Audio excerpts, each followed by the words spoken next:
Marwar bulletin देखने वाले सभी दर्शकों को चंद्रमोहन कल्ला का नमस्कार, राम राम ने खम्मा गणिसा। 2 दिन आपके सामने उपस्थित नहीं हो पाया, कारण था स्वास्थ्य का खराब होना। मौसम बदल रहा है, आप लोग भी ध्यान दें। इस मौसम में आपको सर्दी जुकाम हो सकता है। आज धुड़ेली है और कल होली थी। होली और धुड़ेली की एक साथ में आप सभी को बहुत बहुत शुभकामनाएं।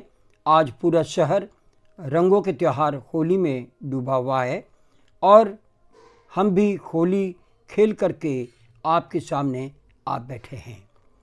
बात चुनावी चर्चा की ही होगी।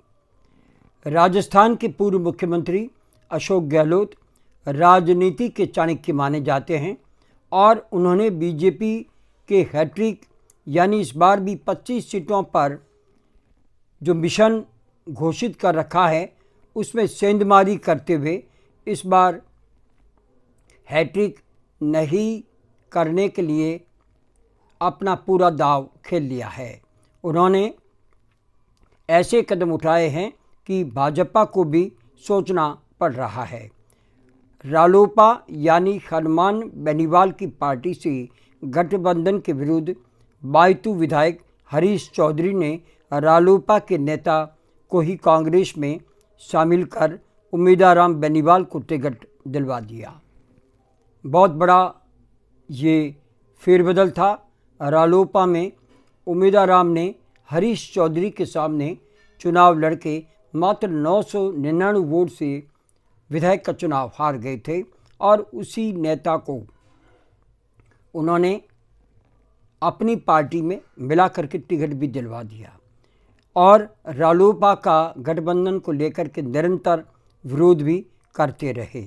और जब उम्मीदाराम बेनीवाल को टिकट दिया गया तो कर्नल सोनाराम जो भाजपा छोड़ करके वापस घर लौटे थे, उन्हें विधायक का चुनाव भी लड़ाया गया था, लेकिन वे चुनाव हार गए थे। इस बार भी लोकसभा चुनाव वे लड़ना चाहते थे, लेकिन उन्हें टिकट नहीं देने से वे भी नाराज चल रहे हैं।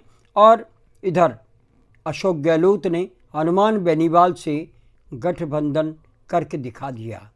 इसका विरोध दिव्या मदेरणा और हरीश चौधरी करते रह गए और राजनीति के चाणक्य ने नागौर सीट पर जो गठबंधन किया है और ज्योति मिर्धा को, जो कि कांग्रेस छोड़ करके भाजपा में आई और कई नेताओं को अपने साथ ले गई, घेरते हुए हनुमान बेनीवाल को गठबंधन के साथ ही छूट दे दी है कि वो जिसे चाहे वहाँ पर खड़ा कर सकते हैं। और ऐसे संकेत है कि हनुमान बेनीवाल खुद चुनाव लड़ सकते हैं।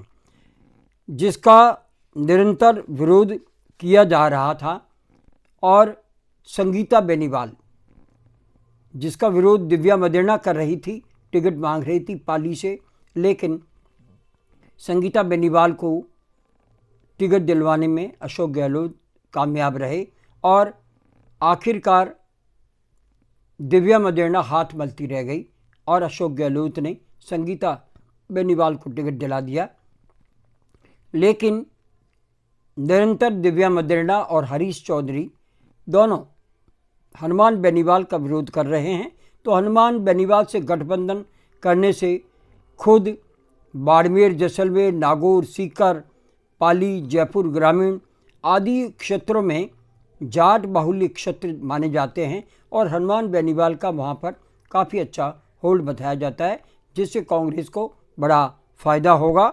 और ये भी तय है कि इसका फ़ायदा मिलने के बाद कांग्रेस भाजपा के 25 में से 25 सीटों के मिशन पर सेंधमारी कर चुकी है। बात करें जोधपुर की तो वहाँ पर कर्ण सिंह उच्चाड़ा को कांग्रेस ने टिकट दिया है और सामने राजपूत नेता और 2 बार सांसद चुने जा चुके गजेंद्र सिंह शेखावत है और उनकी प्रतिष्ठा दांव पर है। और पहली बार टिकट पाने वाले कर्ण सिंह उच्चाड़ा जमकर के मेहनत कर रहे हैं और होली के दिन अशोक गहलोत जोधपुर में थे और उन्होंने जिस तरह से चौसर बिछाई है उसमें गजेंद्र सिंह शेखावत के लिए तकलीफ़दायक राहें चुन ली गई है और कांटे की टक्कर जोधपुर में है। कोई भी जीत सकता है, कोई भी हार सकता है। अभी फ़िलहाल ये कहना जल्दबाजी होगी कि कौन जीतेगा। अगर हम बात करें जालोर की, तो जालोर में फ़िलहाल सोशल मीडिया को ले लें या अन्य प्रचार को ले लें, वैभव गहलोत आगे चल रहे हैं। खुद अशोक गहलोत वहाँ पर 2 दिन का डेरा डाल करके आए हैं और राजनीति के चाणक्य ने पूरी चौसर जालोर में बिछा दी है और अपने बेटे वैभव गहलोत को जिताने के लिए वे पूरा प्रयास करेंगे, क्योंकि उनकी और उनके बेटे की राजनीतिक छवि पर इस चुनाव परिणाम का असर पड़ेगा। बात करें अगर बाड़मेर जैसलमेर की, तो वहाँ पर कैलाश चौधरी केंद्रीय मंत्री के लिए इस बार राहें आसान नहीं है।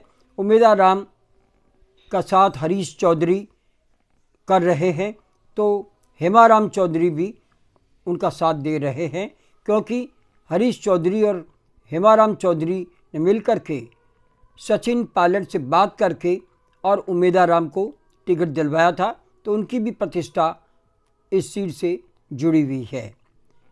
ये कांग्रेस का मिला जोला समीकरण था जो कि अशोक गहलोत ने खुद चौसर बिछाते हुए भाजपा को घेरने का प्रयास किया है।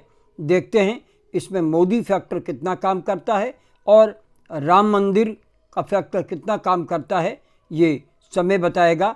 फिलहाल दोनों दल अपने राजनीतिक ताकत दिखा रहे हैं और जमकर के प्रचार प्रसार कर रहे हैं।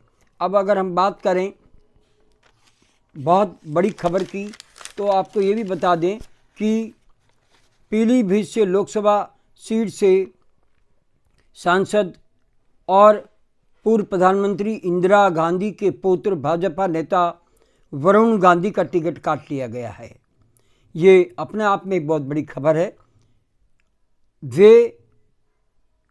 उन्होंने अपना नामांकन पत्र खरीद लिया था और वे निर्दलीय या सपा से चुनाव लड़ सकते हैं। और इधर उनकी मां मेनका गांधी को भाजपा से टिकट मिलने के बावजूद उन्होंने नाराज़गी जाहिर की है कि उनके बेटे को टिकट नहीं दिया गया, और ये नाराज़गी उनका सख्त कदम का संकेत भी है कि वे 1-2 दिन में बड़ा फैसला ले सकती है। तो दूसरी ओर वरुण गांधी ने अपनी बहन प्रियंका गांधी से मुलाकात की है और इस मुलाकात को राजनीतिक गलियारे में चर्चा का विषय बना दिया है। हालांकि वरुण ने कहा कि भाई बहन का रिश्ता है और वे मेरी बहन है और होली पर्व से पूर्व वे उनसे मिले हैं। आज बस इतना ही। अगला समाचार बुलेटिन लेकर फिर हाजिर होंगे। तब तक के लिए हमें आज्ञा दीजिए। नमस्कार। जय हिंद और जय हिंद।